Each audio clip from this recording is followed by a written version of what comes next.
Salamat sa mga binigay mo, Diyos. Magtiwala ka na lahat ay gagana para sa'yo. Siguro hindi man katulad ang resulta sa pinlano mo, ngunit nakakapagpabago naman ang kaluluwa mo. Magtiwala ka na lahat ng hinihiling mo ay mapapasayo. Darating ito sa perpektong oras. Darating ito kapag handa ka nang tanggapin ito. Hindi mo makakamit ang gusto mo kung wala kang tiwala sa sarili mo. Huwag kang mabahala. Always trust God's perfect process.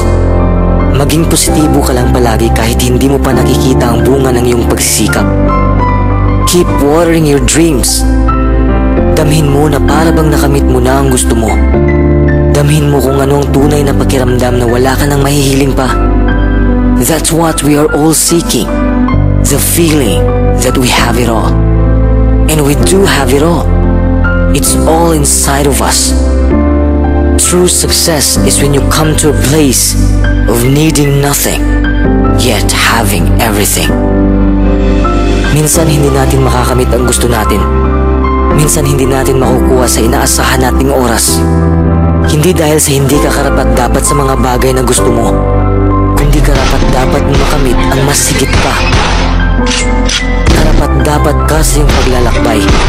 Karapat-dapat kang umunlad. Maniwala ka lang na lahat ay gagana para sa'yo sa tamang panahon.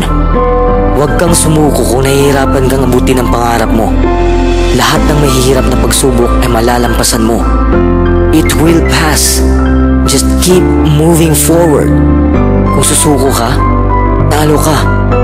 Kung kakayanin mo, magtatagumpay ka. Magtiwala ka sa proseso ng Diyos at magtiwala ka rin sa sarili mo. I believe everything will work out for me. I believe that I deserve everything. I believe that God will always help me. I know that all hardships will pass. Challenges make me strong. Kahit anong mangyari, lalabanan ko ang hamon ng buhay. Kung mayroon kang pananampalataya, kung manalig ka lang sa Diyos, mangyayari ang gusto mong mangyari. Know that it will come.